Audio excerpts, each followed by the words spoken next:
watching This First in Focus, and today we will be in conversation with one of the most influential speakers in the world, and he was in fact ranked as one of the 20 most influential speakers of the world. And he's a strong believer of how innovations can really help change the world and even change the way the world thinks of itself. Well, we've got Dr. Patrick Dixon today with us on This First in Focus. A very good evening to you and welcome to the show. Well, first up, just tell us why you're here in Sri Lanka. What's your purpose? Well, the reason we're here is to do the global launch of a Sri Lankan success story. So we're very excited about it. We believe it could rival MasterCard and Visa in its power for merchants and for the future. And this technology was developed right here in Colombo. It's a Colombo success story. It's part of your own technology boom. You have a talented workforce, really entrepreneurial people here doing amazing things. And we are broadcasting the Sri Lanka success story. Well, we're taking this technology because we believe in it passionately. It's going live now, and we hope to see it used all over the place around the world. Well, Dr. Dixon, just tell us, how important is digitization for our banking system? Absolutely essential. In fact, you could argue that that is all that banking is. But you know what? The most important word in banking is not digitalization or even technology or even smartphones. It's one single word: trust. If you don't trust your bank, you don't bank. Actually, it's really important. We have 4 million people in this country who aren't using banking. One of the reasons is they don't trust it. Or is it just access to banking? Well, it's both. There are some people who have access that would prefer not to. There are other people that do use the bank, but they don't use it much. Like my mother, for instance, she won't use online banking, she won't use mobile payments, but she trusts her bank with a checkbook. So there are degrees of trust. And what we're talking about is digitalization. It's using smartphones, the things we trust, to do FaceTime or to send SMS to each other, to use that, our trusted platform, for the rest of life. Not just for searching the web, but for making payments and for running our entire business. And that's what Rocker can do. It can run a merchant's entire business, to all their payments. It means that the woman on the side of the road selling her flour or clothes, she can't be robbed because the money is safe. It means when she's paid electronically, she gets it instantly. She can give the money to her children to buy a meal tonight. We are passionate about seeing the 4 million people without access to financial services getting full access using Rocker.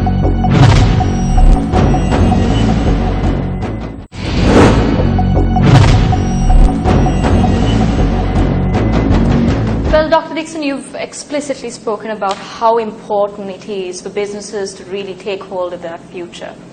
And do you really think it's possible, given the unpredictable financial market and the unpredictable financial climate that we experience at this point in time? Yes, it's interesting. There's always a gap between what you feel when you watch the TV news all the time and perhaps the reality. The reality is much less change than people think. Here is an interesting fact. We know for the last 30 years, I think in every year more or less, the economy has grown in Sri Lanka, even through all the troubles. And now we have peace.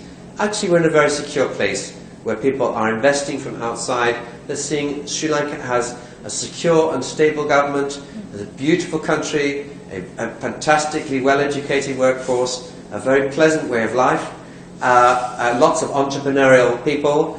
You're bang next to major markets like India. You are a gateway, which is why we're seeing this financial city being built, this incredible port. You're a gateway potentially to so many places. So we believe in the Sri Lanka success story.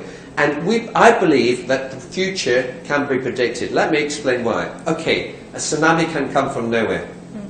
Terrible tragedy has hit this country. But the fundamentals are predictable. Let me give you several examples. The fall of computer costs towards zero. That smartphone technology is becoming more affordable for the poorest of the poor. That people in China, Japan and Europe are getting older. That life expectancy for a child born today in Colombo gets longer every day. We are improving a lot of people's lives.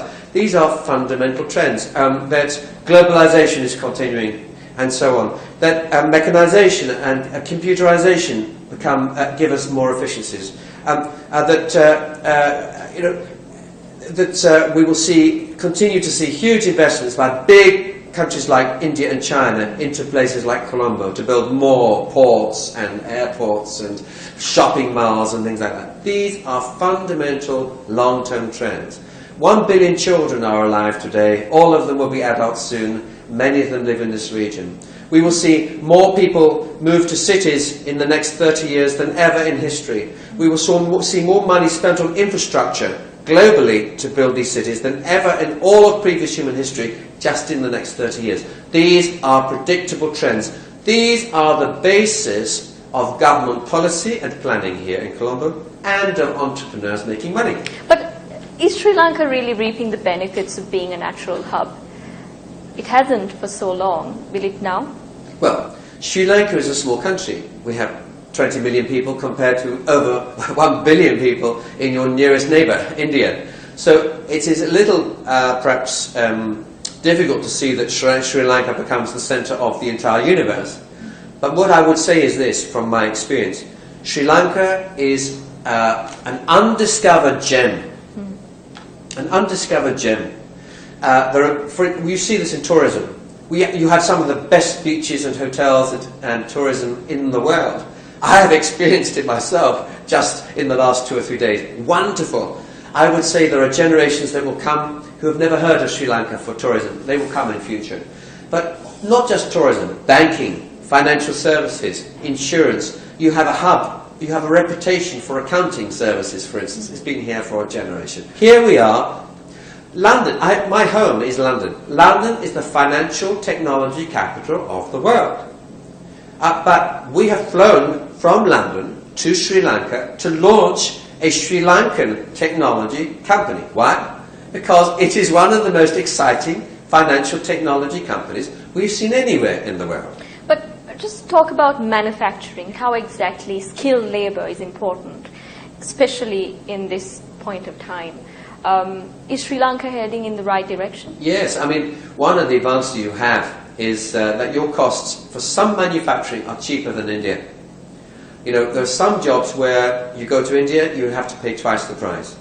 And that is a very important cost advantage for the Sri Lankan economy. Let me give you a parallel. Vietnam is a very small country next to China. It's actually 90 million people, China 1.2 billion. In Vietnam, the labour costs are half China for some jobs. Actually, similar situation to here. And guess what? Intel recently moved a $1 billion factory from China to Vietnam because it's cheaper. So it's not just a question of having skills, it's a question of exchange rates, inflation rates, hidden costs of doing business. And I think that there are opportunities for investors to invest in manufacturing here in Sri Lanka. So are you saying that manufacturing will make a shift from global south to global north, or will it be vice? Yes, China is becoming very expensive.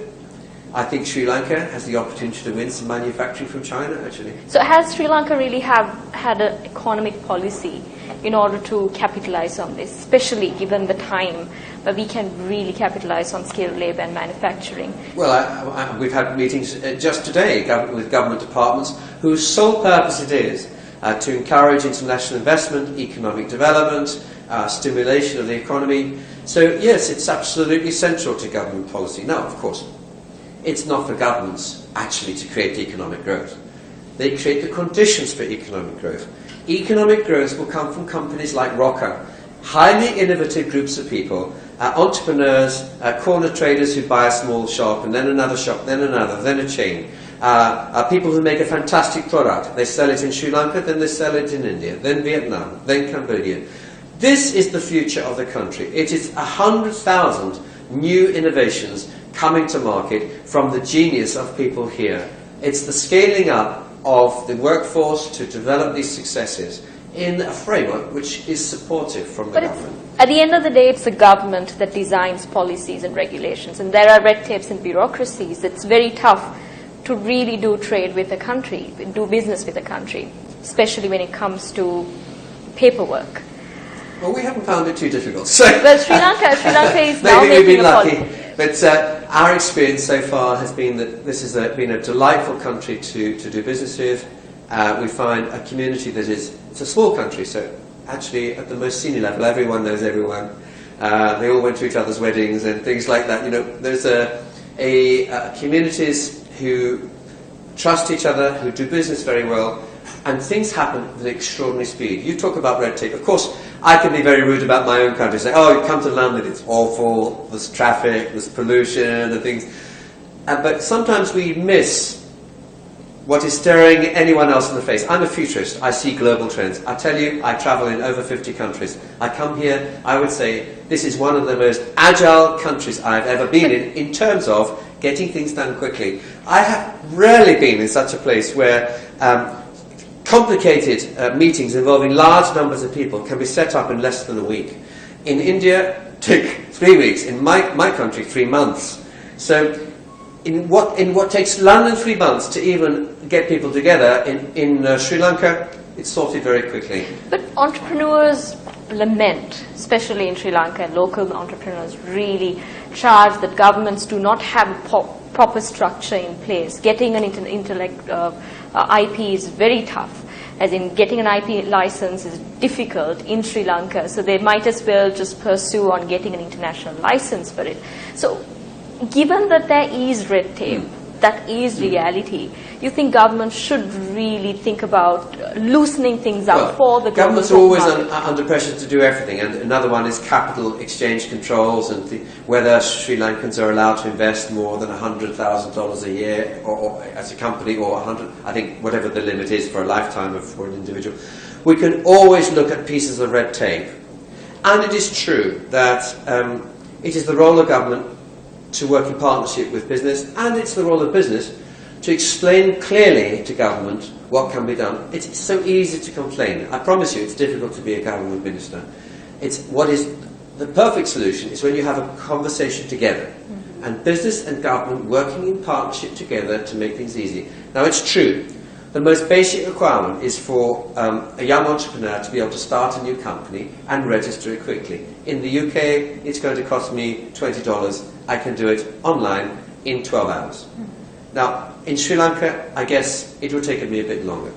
So that's something that's relatively simple to sort out. And I've been in Uganda recently. They've just prided themselves on, Malaysia as well, they pride themselves on, we can set up a company legally in less than 3 days. I don't know what the time is here, but these are things which governments can do. You mentioned IP, intellectual property. Yes, very important. I don't want my stuff stolen and then used to make a counterfeit product in Venezuela. Yes, IP is very important. But I tell you, you may complain about your system. Ours is awful. To get IP registered in Europe is extremely expensive. It takes years.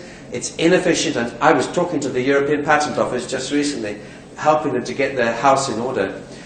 These are problems all over the world, I think, and obviously we're all trying to solve them. But I think it's easy we can hide behind excuses. Like in the UK, people can say, oh, it's so difficult to do this, and now after Brexit it's even more difficult. So listen, stop making excuses, just invent the genius things, and let's promote them, get investment, and help them to go global. I've seen lots of entrepreneurs at the Chamber of Commerce. I called out another company. I asked the entrepreneur to stand.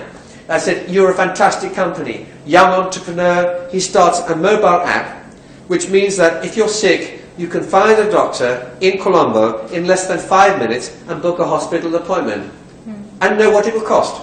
I thought that was cool. Sri Lankan product, do you know what? He's just sold it to Japan. So I'd say let's celebrate the success rather than focus on the challenges, and of course continue to work with government to make things simpler and easier.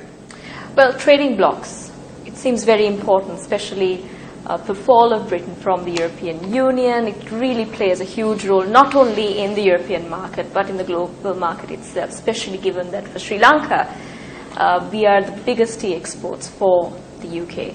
Well, the good news is for you, you'll be able to sell us whatever you like. You can have a free trade agreement with us in no time at all. Let me just say, the future of Europe isn't in Europe. Why? The future of Europe is in emerging markets like Sri Lanka, because 85% of all humanity will be living in emerging markets in 10 years' time. So people say to me, oh, the future of Britain is in Europe. I say, what? The future of Europe isn't in Europe. How can the future of Britain be in Europe? The future of Britain is in emerging markets. The future of Europe is in emerging markets. The future of Britain and the success of Britain will lie in free trade agreements with countries like Sri Lanka, and I hope we will have one. Well, that's exactly what we hope for, but when we come back, we will have an extensive discussion with Dr. Dixon. Stay tuned, just stick around.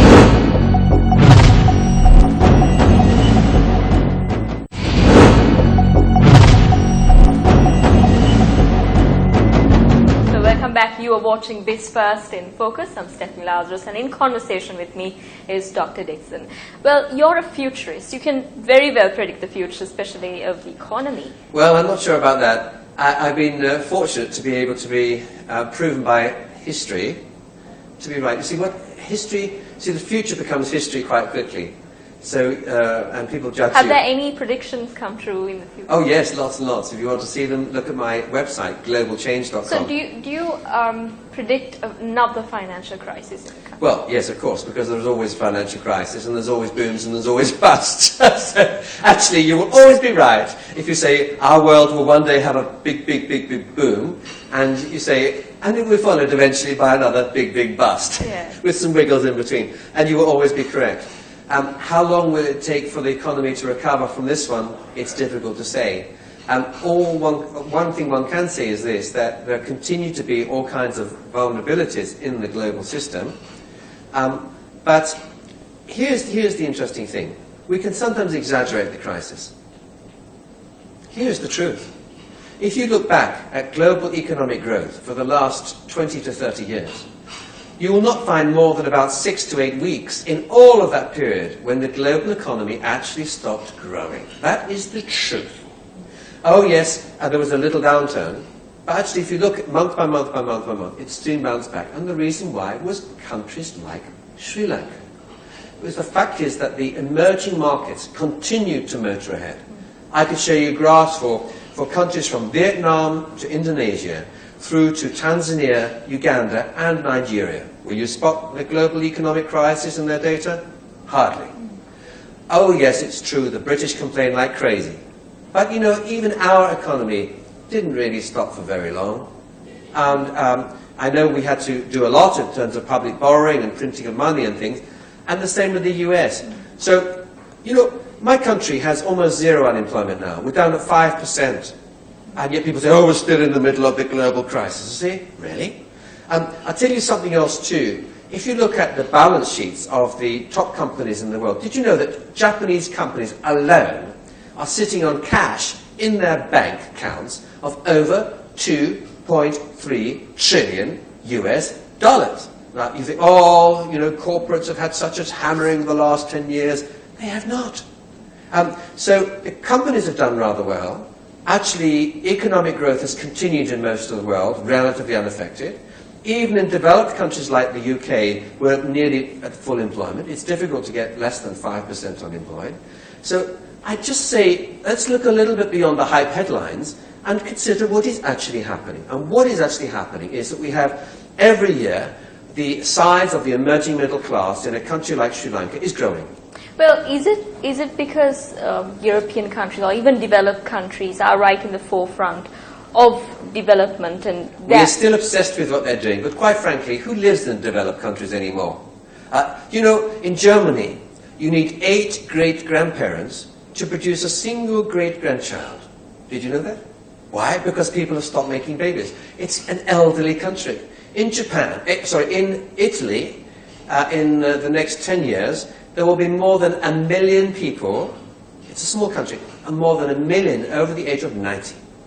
In fact, the number of 90-year-old voters will be enough to change the results of every election. Now, Europe, yes, of course, it's an important market for Sri Lanka, but quite frankly, there is more to life than that. It's south to south that's really interesting. That's where the exciting story is. It's Sri Lanka exporting to Vietnam. It's bilateral trade agreements, let's just say, with Thailand from Sri Lanka, or with India, or with Pakistan. Yes, Europe is still a very important destination, America still, but actually as a proportion of Sri Lanka's future destiny, less and less relevant.